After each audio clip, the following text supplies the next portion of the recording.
नमस्कार, आप देख रहे हैं मंथन न्यूज। 2024 लोकसभा चुनाव एक अलग ही रंग में होता हुआ दिखाई दे रहा है।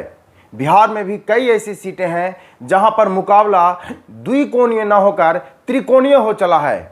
आपको बता दें कि या तो कई प्रत्याशी टिकट न मिलने के कारण वे बागी होकर तीसरा मोर्चा खोल चुके हैं, या कई सीटों पर जो प्रसिद्ध लोग हैं, लोकप्रिय लोग हैं, उनको ऐसा लगता है कि हम अपनी लोकप्रियता के बल पर चुनाव जीत जाएंगे। उनकी एंट्री ने कई लोकसभा सीटों का चुनावी दंगल को दिलचस्प बना दिया है।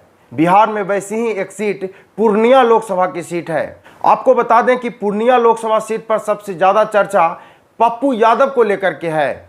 जब इंडी गठबंधन में सीट शेयरिंग का फॉर्मूला तय नहीं हुआ था, तब से ही पप्पू यादव का नाम यहां पर सुर्खियां बटोर रहा था। इंडी गठबंधन में सीट शेयरिंग फॉर्मूले अभी तय भी नहीं हुए थे कि पप्पू यादव ने इस उम्मीद में अपनी पार्टी जन अधिकार पार्टी को कांग्रेस में विलय कर दिया कि वे पूर्णिया से कांग्रेस के टिकट पर लोकसभा का चुनाव लड़ेंगे। लेकिन होनी को कुछ और मंजूर था। जब इंडी गठबंधन के अंदर सीट शेयरिंग हुआ तो पूर्णिया लोकसभा की सीट राजद कोटे में चली गई, जिसके कारण वहां पर राजद उम्मीदवार को ही टिकट मिलना था। ऐसे में पप्पू यादव जो कांग्रेस में चले गए थे, उनका टिकट कट गया। लेकिन पप्पू यादव कहां रुकने वाले थे? पप्पू यादव ने अपना मोर्चा खोल दिया और निर्दलीय प्रत्याशी के तौर पर चुनाव लड़ने का ऐलान कर दिया, जिसके बाद पूर्णिया लोकसभा की सीट काफी दिलचस्प मोड़ लेती हुई दिख रही है। आपको बता दें कि 1999 का वो वर्ष, जिस वर्ष लोकसभा चुनाव में पप्पू यादव ने एक बार निर्दलीय प्रत्याशी के रूप में पर्चा भरा था और प्रचंड जीत हासिल की थी। पप्पू यादव को शायद 1999 का वह लोकसभा चुनाव आज तक याद है, इसलिए वे फिर से एक बार निर्दलीय प्रत्याशी के तौर पर पूर्णिया लोकसभा सीट से मैदान में हैं। लोकसभा चुनाव के दूसरे चरण में यानी 26 अप्रैल को पूर्णिया लोकसभा सीट पर मतदान होना है। आपको यह भी बता दें कि पूर्णिया लोकसभा का सीट पिछले 4 लोकसभा चुनाव से एनडीए के खाते में गया है। 2004 और 2009 में यहां से भारतीय जनता पार्टी के उदय सिंह सांसद रहे थे। वहीं पर 2014 और 2019 के लोकसभा चुनाव में जदयू के खाते में यह सीट गई थी और एनडीए से यहां पर जदयू के प्रत्याशी संतोष कुमार कुशवाहा सांसद बने थे।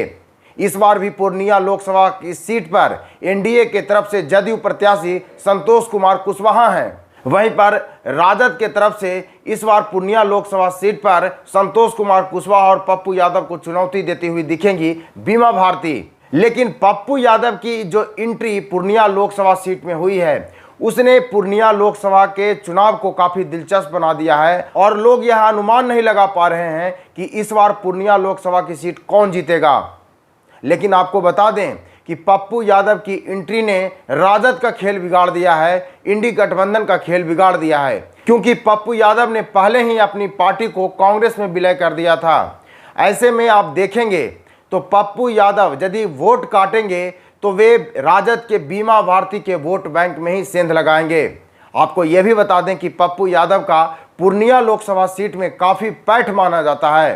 पूर्णिया लोकसभा सीट में अपनी प्रसिद्धि और अपना वोट बैंक के कारण ही पप्पू यादव ने निर्दलीय चुनाव लड़ने का फैसला किया और पप्पू यादव ने जिस प्रकार से चुनाव में एंट्री ली है, उसने कहीं ना कहीं जदयू और राजद दोनों की नींद खराब कर दी है। पप्पू यादव 2024 लोकसभा चुनाव के कई वर्ष पहले भी पूर्णिया लोकसभा क्षेत्र में घूमते रहे हैं, वहां कई जन कल्याण कार्यों को भी किया है। इस लिहाज से भी देखें तो जनता में भी उनकी पैठ मानी जाती है।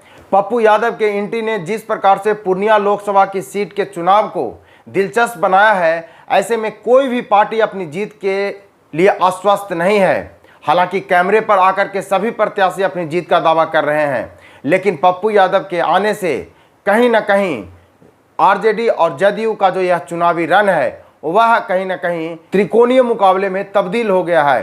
फिलहाल पूर्णिया लोकसभा सीट पर आपकी क्या राय है, या आपके अनुसार कौन वहां से इस बार सांसद चुनकर जाएगा? हमारे कमेंट सेक्शन में बस बताएं। देखते हैं मंथन न्यूज। बहुत बहुत धन्यवाद।